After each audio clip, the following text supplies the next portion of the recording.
the South Island and down to Invercargill to the Burt Munro annual Festival of Speed.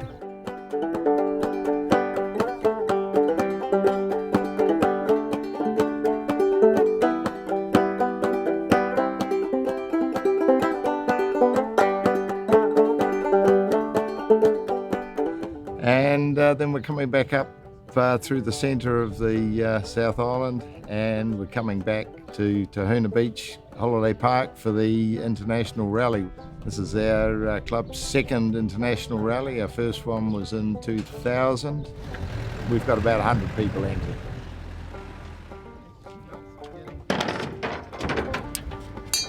Good straps you got there.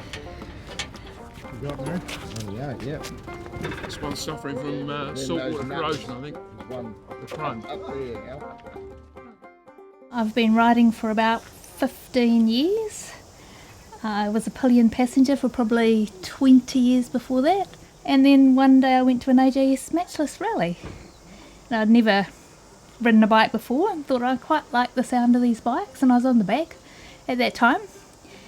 And went home and thought, said to Barry, I might go and buy a bike and get my licence.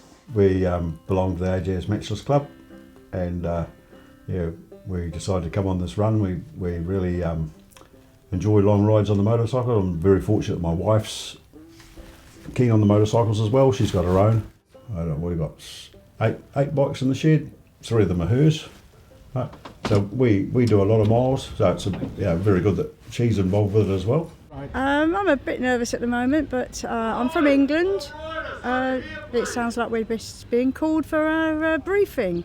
So looking forward to the ride on a borrowed Triumph, unfortunately not a Matchless or an AJS. You're heading towards Murchison, and you do 50k, and there's a hotel on the right hand side. It's called the Flat Rock Cafe, and it's Kahatu.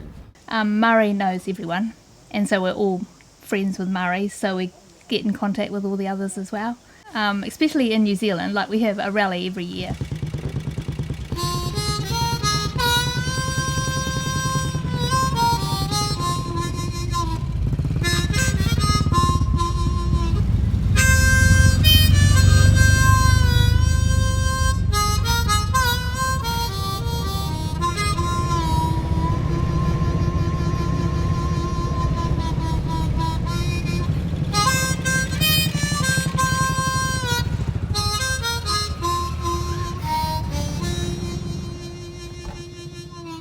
It was a pretty easy day. It took probably a little bit longer with the briefing and that than the organiser expected, but it was a good day.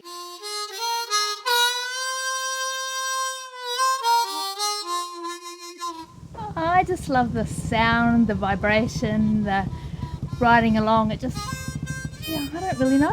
I don't know what it is about them.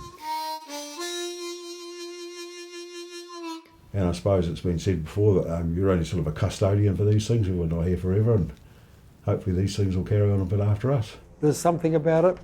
It's a bug. We've got it. It's not going to go away. You own it, don't you? If the collection gets too big, they start to own you, and I'm just trying to avoid that disease. I've got quite an extensive collection of medical antiques. So I think, I must have that sort of mindset that I like old stuff. A lot of modern machinery is soulless and has no character, and you certainly can't say that about these things. Yeah.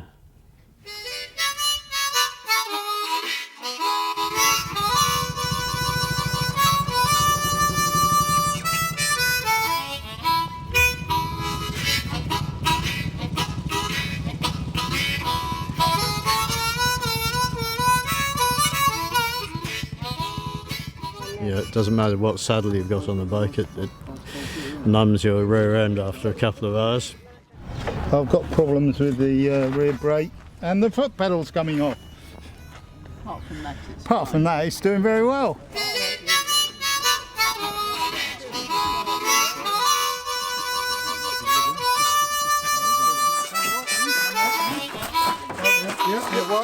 Stop. Keep the brake on. Yep. 1, 2, 3. Up. I've got 20 litres of avgas because that bike will only run on avgas. I'd like to gas up with some beer. Where's the decompressor? There isn't one. Yeah.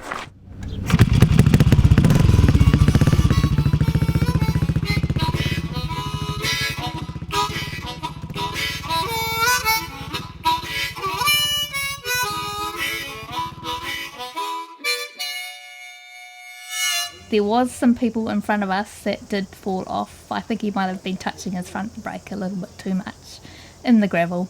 But they were okay by the sounds of it. These things happen. I've touched my front brake in gravel before as well.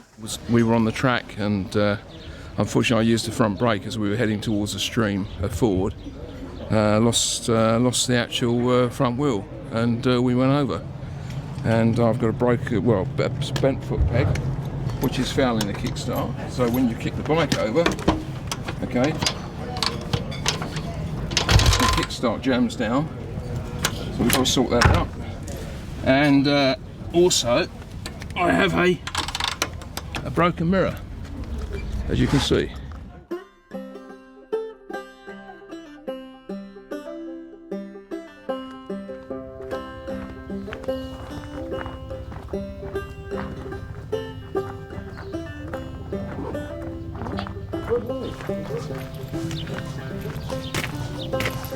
Good morning.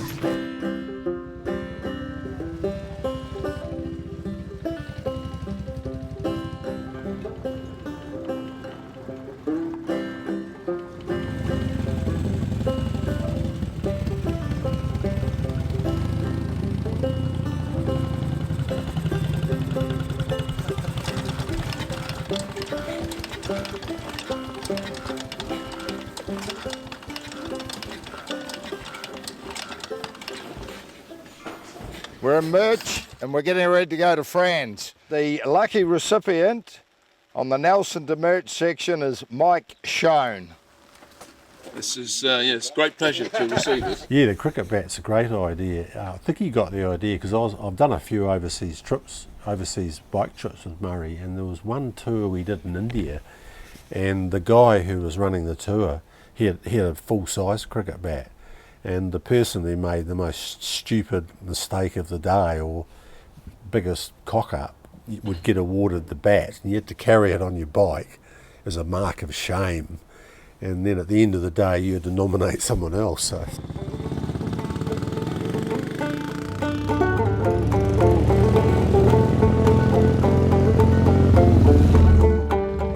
There's a core group of people, and like probably the one main leader there is old Murray McLean, who's organised this rally, and he's very passionate about it, and he takes us a lot of places that probably people wouldn't go normally, and sort of test you a bit, pushes the boundaries a wee bit, and you come out of there thinking, crikey, that was hard and all that sort of stuff, but then you look back at it, well, I've achieved that, so what's next on the list,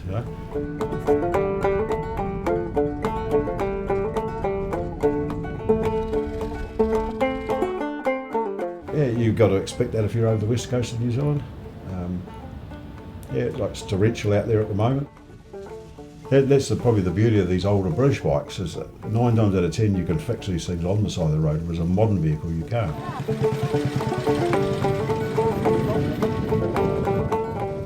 On these runs you're always fixing a bike somewhere. Like there's always something that's got to be tightened or fixed.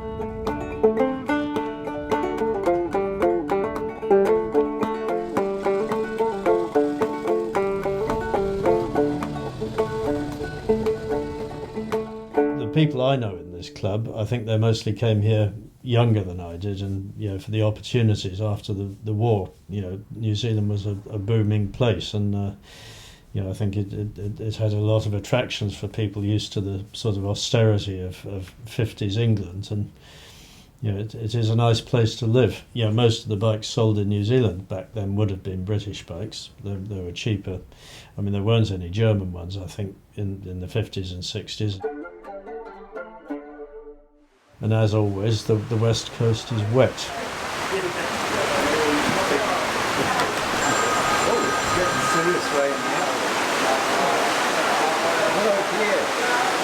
So our room is now festooned with wet, smelly gear. Lots of it.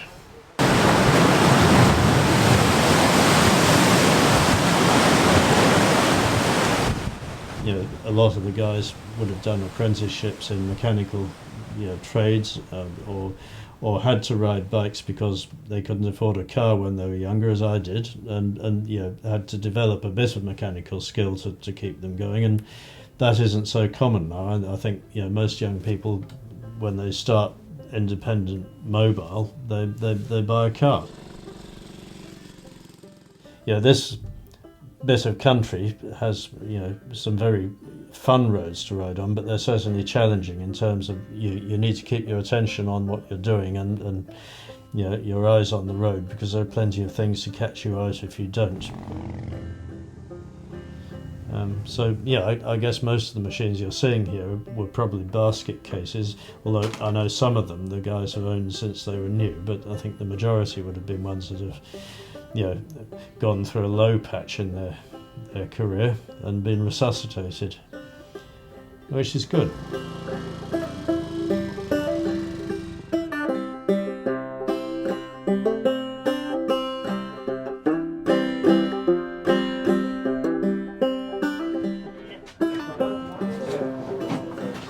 Hi, Mona. Yeah, yeah. Do you like this Tasmanian weather? Yeah, I do it, I love it. Yeah, it's good, isn't it? I think we'll get this stuff. It takes a little bit of effort to learn to ride with the gear shift on the other side, and brakes that are useless, and a kickstart. They're all things that somebody growing up these days would have no idea about.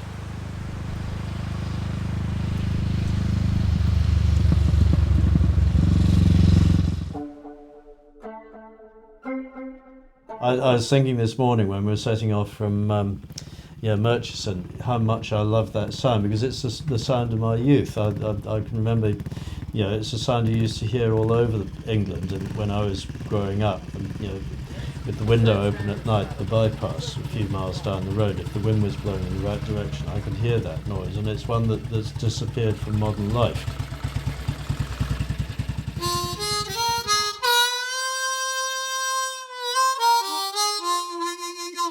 Because I've got quite a big collection of medical curios, electric shock machines and all sorts of stuff like that. I often get it out at dinner parties. It's quite entertaining, after people have had a few drinks. Then I discovered that my father, who was in World War II during the war, was a dispatch rider, and he'd ridden Matchless and AJS during the war. So I thought, well, that's a nice family connection. So that was quite logical for me to get an old motorbike. I heard the road's blocked, and that's all I know. We heard that the road was closed just south of Fox. It's Wednesday and we're in Franz Joseph. We had a hell of a day yesterday in the backup truck. I got one drop of water on me. Everyone else seemed to cope pretty well. The drying room was full this morning of wet gear, and hopefully it dried out. So the first thing to do is the BAT recipient, who's just conveniently not here, but it was Buster. If anyone doesn't know why Buster got it, was trying to kickstart his bike. He kicked back, it blew him off the seat. His kickstarter went up his leg. The bike fell on top of him, and he knocked my bike over. Right, anyway, today moving on, the road, apparently the road is open according to the manageress here. Let's hit the road.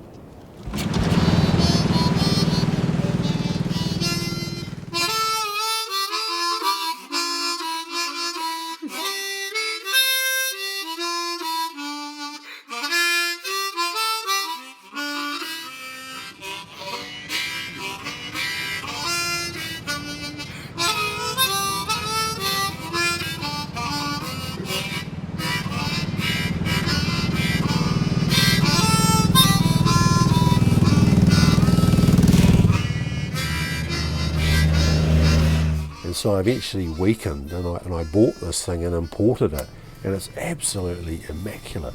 My wife wasn't very happy. The first thing she says was, "What about my new kitchen?" So I was talking to Murray about that, and he said, well, you're only allowed one wife, but you can have more than one motorbike. I've had a Matchless since I was 17 years old, and all my mates had Jap bikes, but for some reason I was attracted to these old jalopies.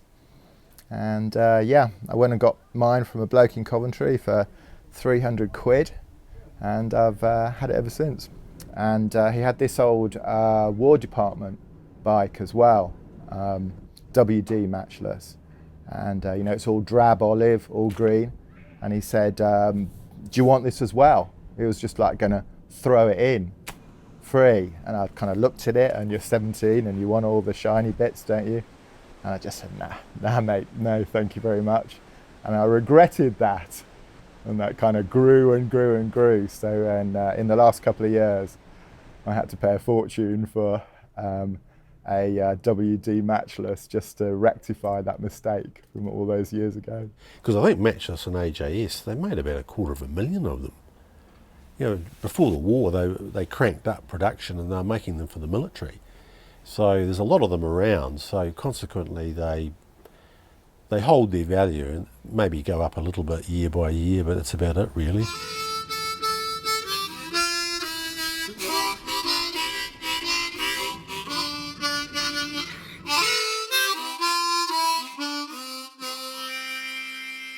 He blew up his bike.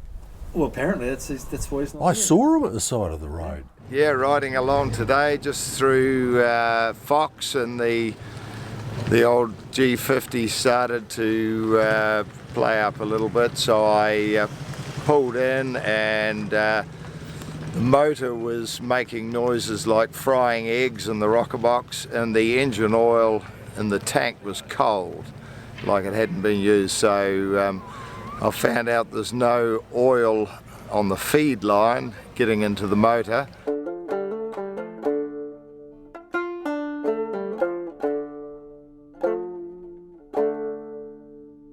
Just spectacular, isn't it? The roads. That ride today was just incredible.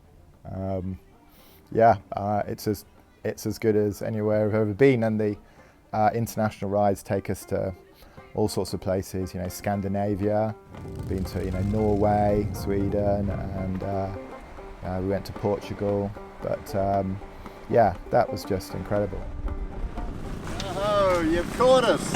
So what, you stopped for a cigarette, or you something wrong? Yes, we stopped. And a leak. And a leak.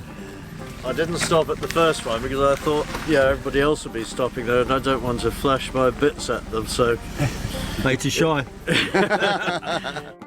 As long as it's got two wheels, I don't care if it's British, Japanese, American, Canadian, whatever. They're all great.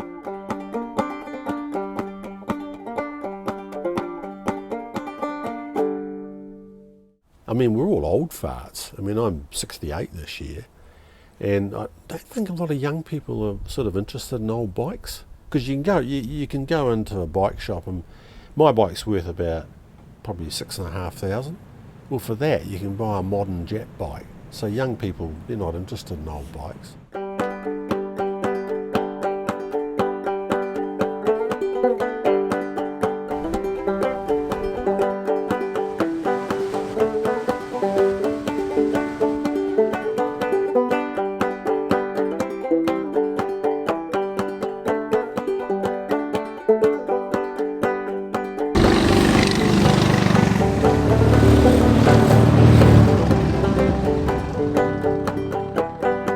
This is undoubtedly the best road I've ever ridden down by, just by a massive measure.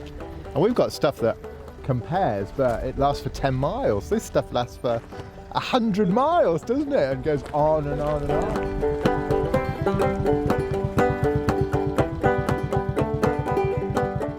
And we got to Cadrona, stopped off at the pub there, because that's a wonderful old building to have a look at. Had a bit of a rest, met up with some bikies who were doing some ride for charity, let them get on ahead. And he came back and she said, no, take it. Would you like to pay you? Take value for them? And then we rode up to the top of the Crown Range where you get this marvellous view down over. You can see Queenstown and the lake. So we stopped there for a bit and then descended down and then arrived here in Arrowtown to absolutely gorgeous day, thank goodness.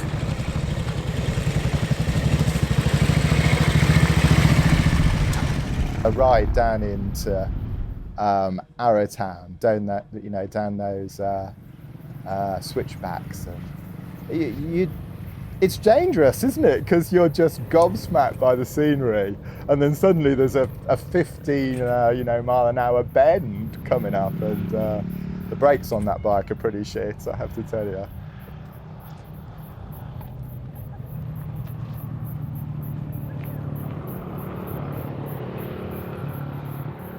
Thursday morning, Waitangi Day.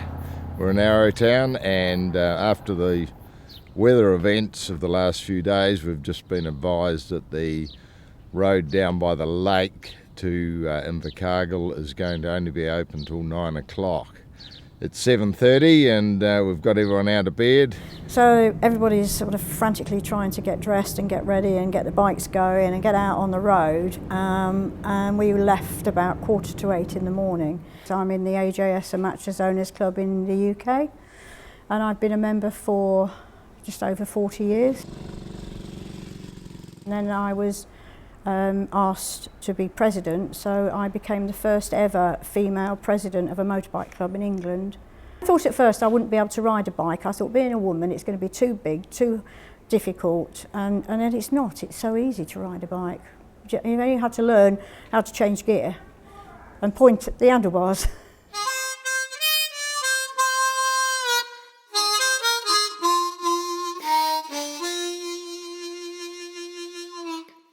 So prior to 1957, you had the Jampot socket door. As you can see, they're quite fat compared to the other girling ones. And they're dubbed Jampot because someone thought they looked like pots of jam. These ones are refuelable. You can reseal them. You can pull them apart, put new oil in, and replace the springs. So there's a little plug down here. And as you see, it's got the same sort of threaded bottom that the girlings have, although the girlings don't have the plug. And prior to that, there were very thin shock absorbers known as candlesticks, and before that, there were rigid bikes. No back suspension. I'd like to introduce my motorcycle to you guys. It's a 1936 Matchless G5 Tourist. Because it's got a hardtail suspension, it's rigid, the axle goes through there.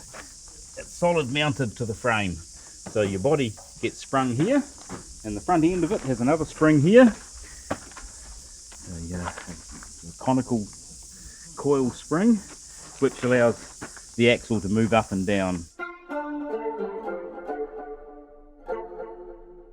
And you pull the clutch in there which pulls through there and opens the plate on that side, and then you hook it into first and down into second and then all the way down to third.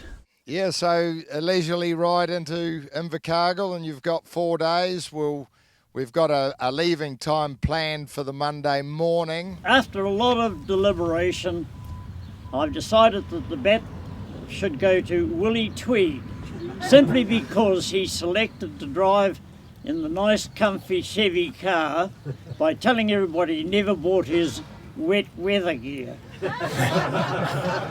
Anyway, Willie, come forward and accept the bet, please.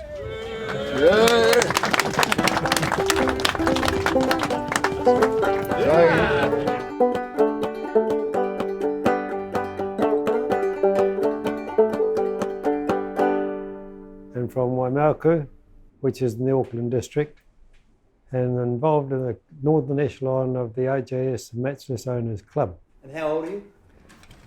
85 and 7 months. I still enjoy riding it just as well as what I did when I was a teenager in 17 and 18 when I bought my first bike, which was an Ariel Square 4.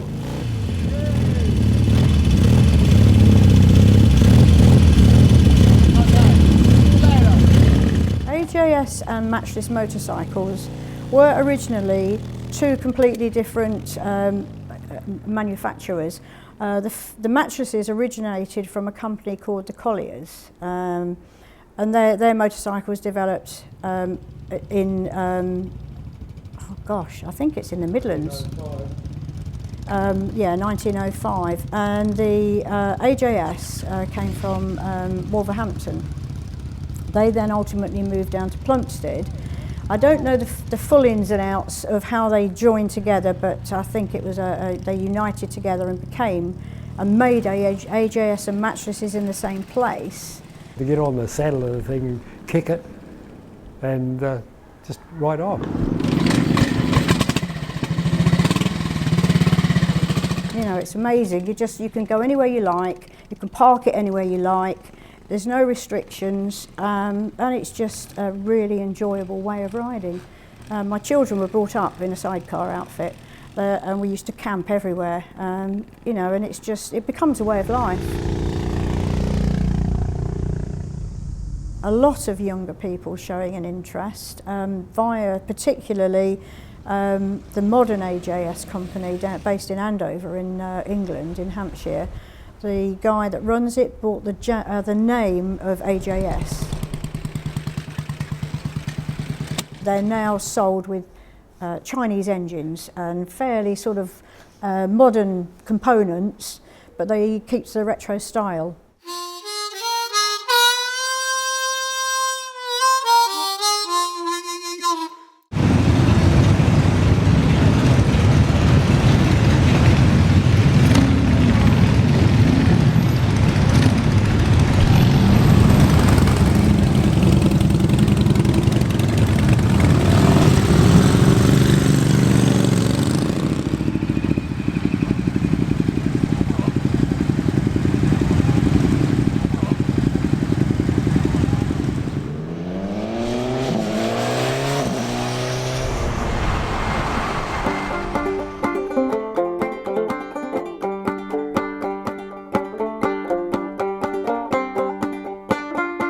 Generally, you know, you go to these, you know, motorcycle rallies, and it's really obvious that there's people from all parts of society.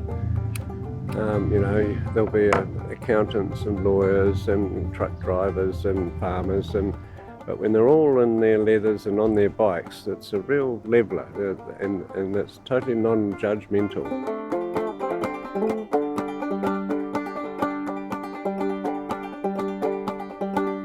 Pleased to know we're leaving this hellhole for warmer weather for the rest of the week. We'll go to Gore, so you just follow State Highway 1 all the way to Gore, and then it's Highway 90 to Rays Junction, and that's a T intersection. Turn left, and that takes you to Alexandra. Who can get lost? Me! Rightio.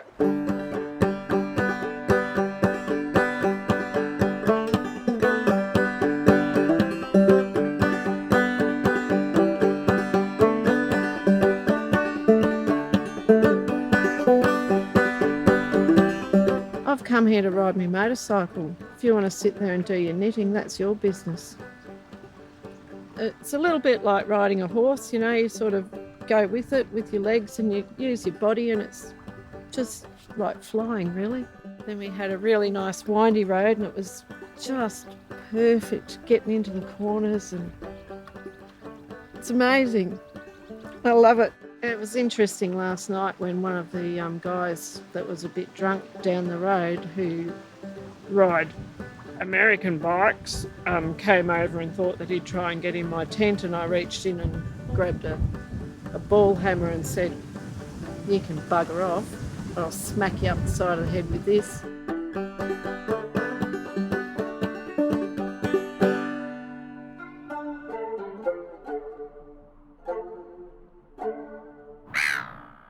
I'm very blessed today. Everybody's gone down the boozer to have some food, and I've come down here, this beautiful piece of river, and just peaceful. There's a couple up there having a bit of a wine before. Float down the river, get your soul back into alignment, ready for tomorrow. because you can't do the screw up tight because it won't turn.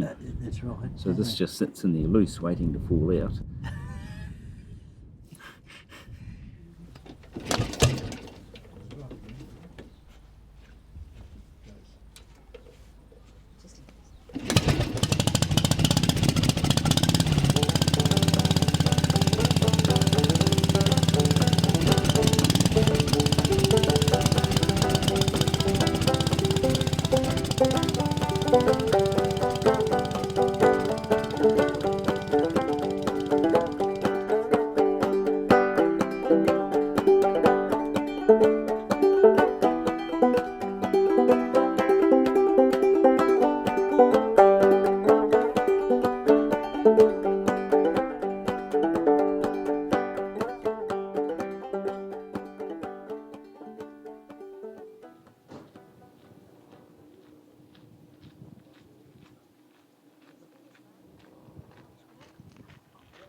Rightio, let's hit the road.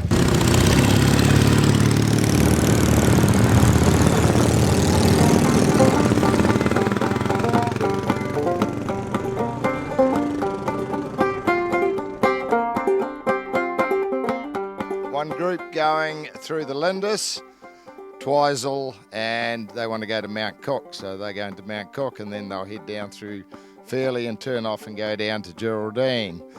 The Danzies Pass group, we're going to Beck's Hotel, which is about half an hour up the road here for breakfast, and then we'll go back through Aturihua and stop at the Brass Monkey rally site.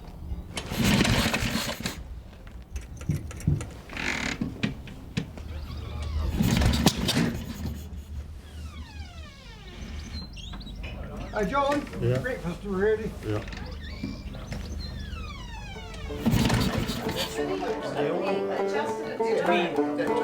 Makes sense.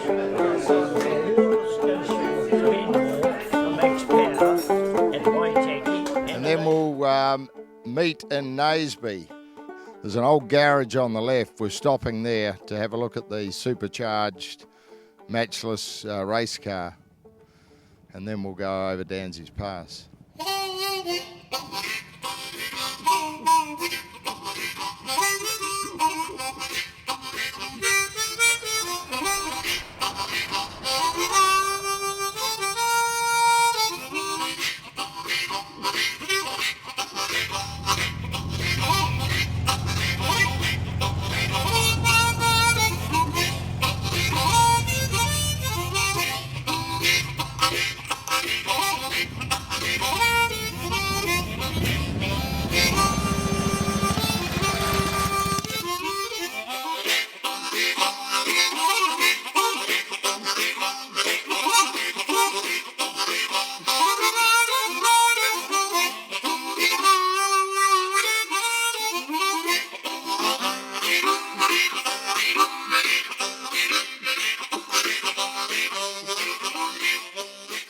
You know, we have high passes back in the UK, but they're metalled roads. We put some tarmac down. What is this all about? Riding road bikes on, you know, on loose gravel. Extraordinary. You know, going through my mind was also, what if Steve's bike goes bouncing down the sheer drop on the left-hand side? And I just imagine the truck with the crane, you know, dragging it back up.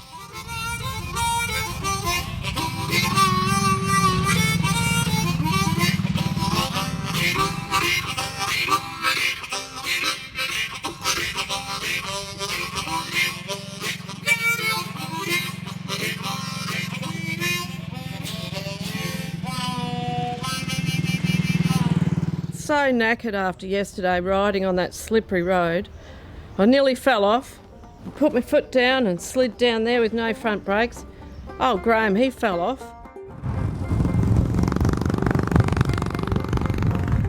The bike wouldn't start. We put it in the shade for a while and then it went after it had a little break.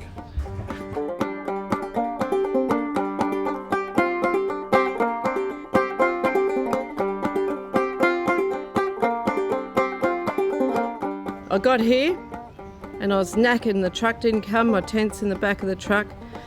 By the time it did get here, I just couldn't be bothered putting it up, so this is where I slept. I'm very well, thanks. Looking forward to another day's riding.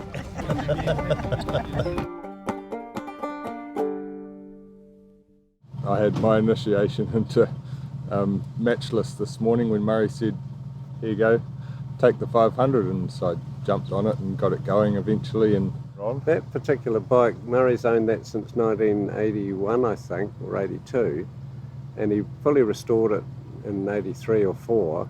He had a bike shop that caught fire at some stage, and that bike was in the fire, and it didn't actually get burnt, but it got singed quite badly.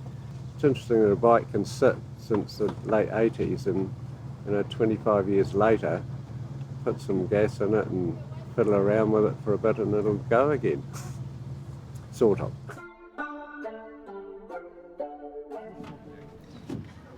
Now the recipient of this bat is lying on his back at the moment, and it's Graham Riley, and it's for doing exactly what he's doing now. He fell off on Danzy's Pass. Come up on a grader that was grading the road, and we rode around it, and behind the grader was a great mound of dirt with a huge rock sticking out. And of course, the minute you look at the rock, you ride to the rock, you hit the rock, and off I went. Didn't tell anyone, but he was spotted. He was trapped under the bike, and a lady had to pull the bike off him. Was there a word of truth in anything I said? Everything, yeah, unfortunately. The worst part was I was laying there trapped under the bike, and this lady was saying, oh, lift it, I'll lift it, I'll lift it. And I'm saying, don't lift that bloody end, lift this end where my leg's trapped. And she finally got the idea and lifted the other end. But anyway, there's no damage, a bit of a sore shoulder and stuff. But how's the bike, more importantly? Oh, the bike was good, yeah. That's all right. Yeah. So, there we go.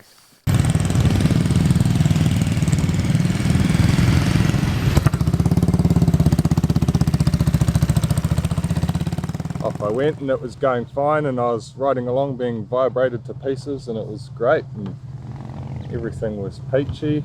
Then all of a sudden, brrr, it just died, and then about half a second later the back wheel stopped going around and we were skidding down the road, drifting sideways, and I was thinking, fuck, this has got real exciting really fast, and just fucking keep it up, right? And we got more and more sideways, and then I went right round on me, and I ended up just about backwards. I went, fuck, ooh, ooh, ooh, that was lucky.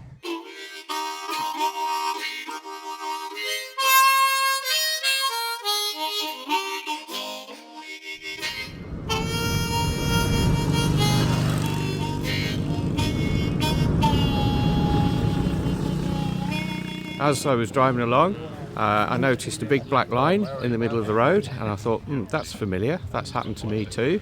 That's a motorcycle that's just seized up on its back wheel. We left Geraldine, and I'd lent one of my bikes to one of the younger guys in the group, and that suffered from full throttleitis, and which they don't like. He was seen speeding past everyone on it until it seized. And he says, oh, look at the road, and here's this like 12, 15 metre skid mark that's sort of going like this down the road. Oh, it doesn't look very healthy.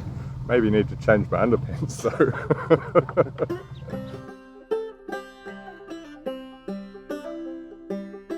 In another 10 or 15 years, we probably all will be driving electric vehicles. You know, once the fuel stops, that's it. Motorcycling's just on the side. But if it keeps getting warmer, it's probably quite nice riding your bike, eh? Yeah. The people that are riding these bikes might be the last ones, you know. Have a blast for 20 or 30 k's, and then it just goes back to normal, and you pull up at the pub for a beer and go, fuck, that was a good one. That was awesome. Shall we turn around and go back? Yeah.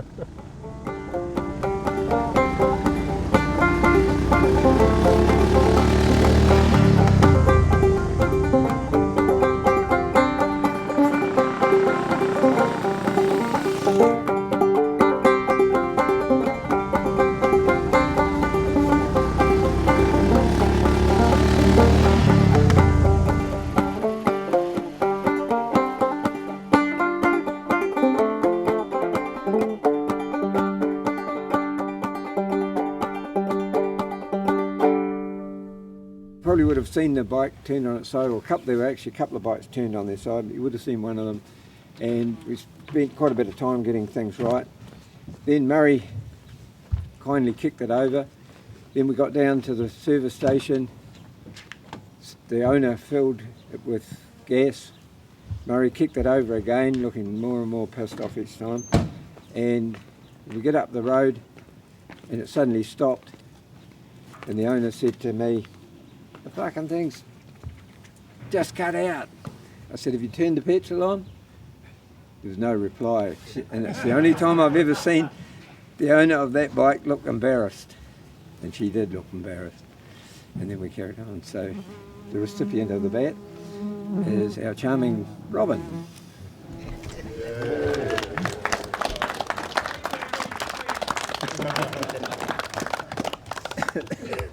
I think you're a bit of a prick. Well, you've always thought that. Because I rode really bloody good yesterday, and all the way, and I didn't drop my bike on that dirt road, and I didn't have any front brakes.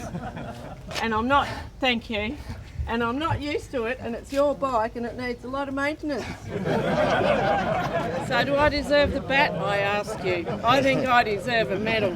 Big day today. It's quite a long ride. The Molesworth is closed, so we're going to go, due to the fire risk, so we're going to go via Kaikoura, which was the Team A route. George has got a trailer. He's going to be the final backup today because we've got to go and organise the food.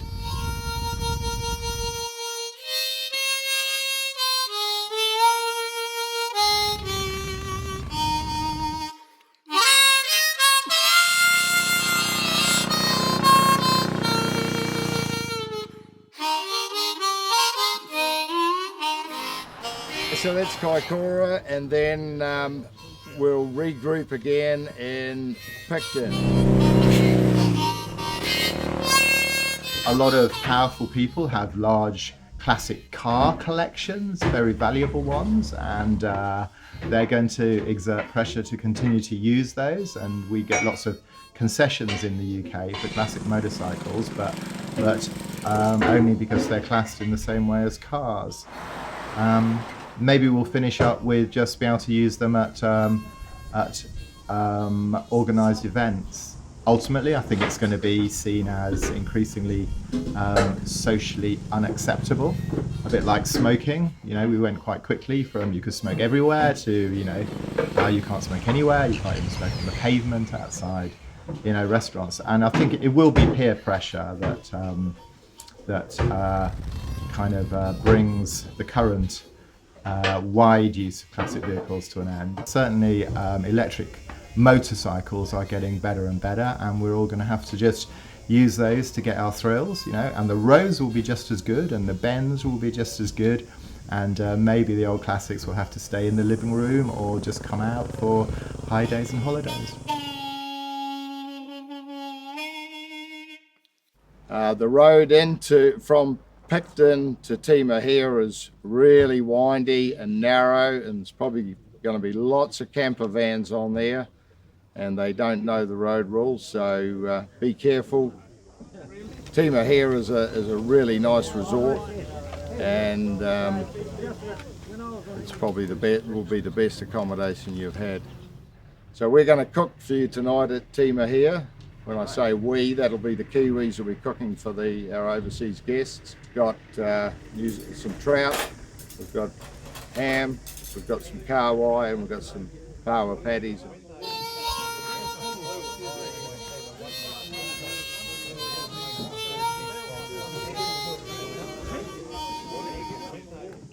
Come on, we've got the camera rolling, we've got to have a little go. It's taken about 2 years for Murray to put this all together. We'd just like to say thank you from all us Kiwi and the A-team and everyone else.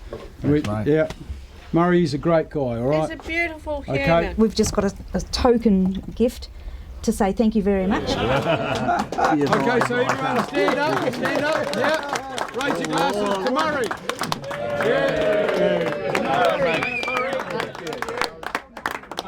I can see changes in the wind for the Matchless Club, and I can see changes in the wind for the classic motorcycle movement in New Zealand and overseas.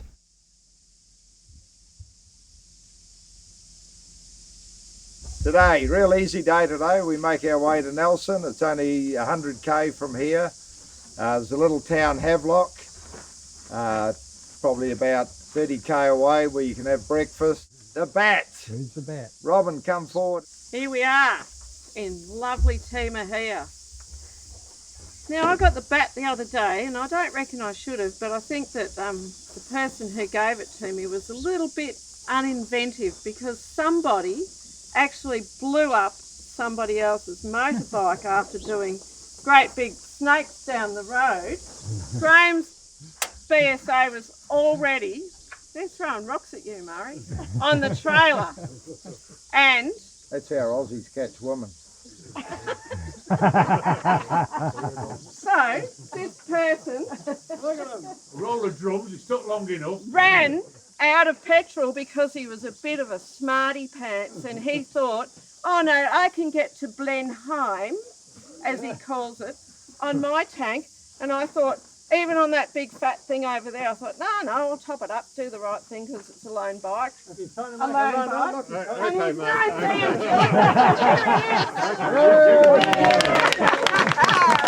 Thank you. And he's from Queensland. One of your own. He's a banana bender. Yeah, I don't think I deserve this either, because there's been people blowing up gearboxes and clutches and You deserve it, you know, a simple footman. little run out of petrol.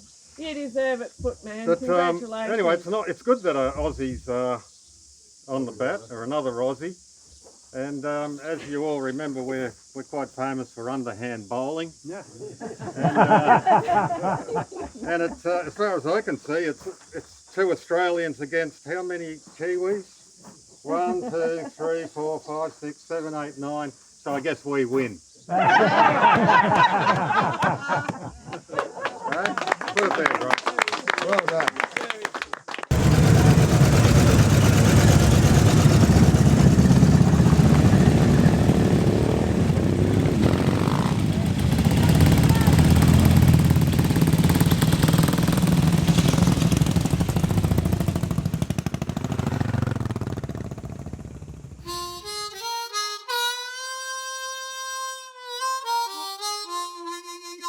I know vaguely where we go.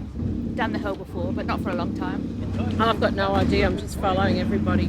But I'm really happy because I've got my little AJS going again. I'm looking forward to the ride. I haven't seen this part of New Zealand before. Sadly, the thing's coming to an end tomorrow, so it's been a wonderful 2 weeks of riding. And, beautiful weather most of the time, apart from the west coast, of course.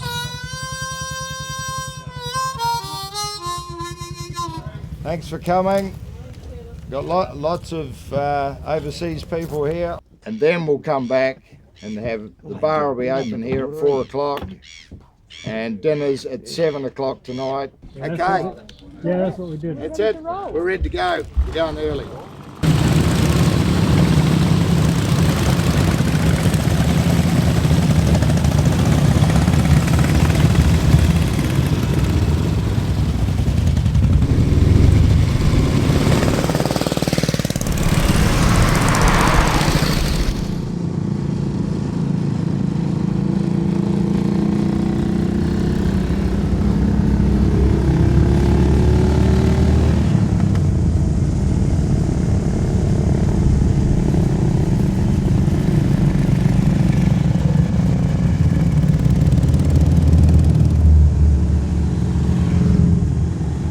From Tahuna Beach today. The weather's been lovely, it's been nice and warm. I come over the Takaka Hill, which for motorbikes, and particularly a bit more motorbikes with proper brakes and things, it's a marvellous ride over there. Keeps you young. Really great today to wind the little 350 up a bit and have a bit of fun. It was about 103 entrants and I think something like 80 bikes, so and that's great.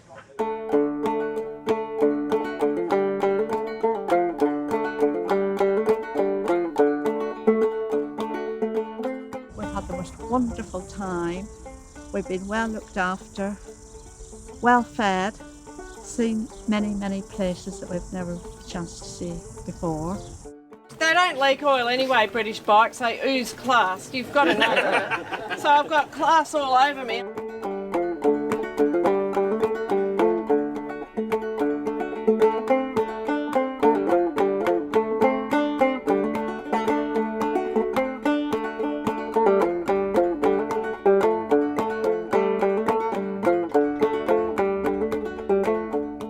Thanks for coming, everyone. I hope you're all having fun, and I know I have.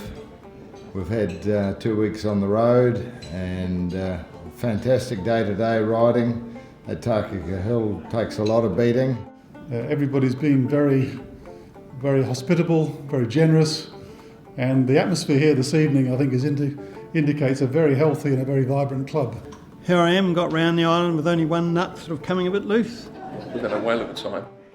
I do apologise for breaking a few bikes, but it wasn't all my fault. But if Murray comes back to the UK in the summer, I've got a few dodgy bikes that I can lend him as well. So come on up, Paul, and after Paul's spoken, we'll have the prize giving. Pinching bums up as he rode up and down.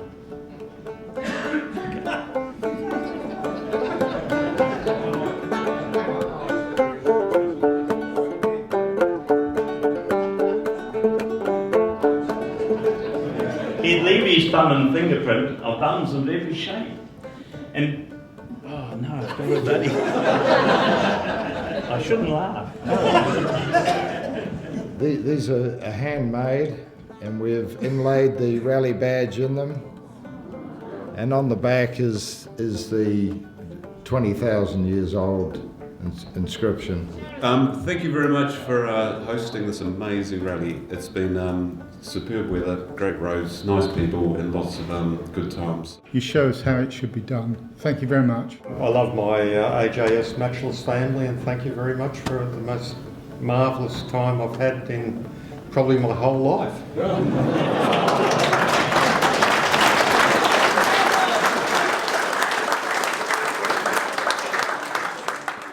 Thanks everyone that was involved with my, what can I say, dispatch to hospital quickly for an x-ray. To Louise especially, because she ran both Claire and I backwards and forwards for the day. It was fantastic. And also for Chris and Murray for bringing the bike back so we could carry on. First of all, it's not my bike, but it has been my bike for the time that I've been here. And it's a ripping little bike. Thank you, Graham. Thank you for inviting me to this wonderful rally, and everybody that's been involved with it. It's been great. Murray, who's organised the pre-rally tour and the whole Jampot rally, with ably assisted by quite a number of people, Peter Simpson, George Whiting and others. So I think we all owe a great vote of thanks to Murray for bringing this whole thing together.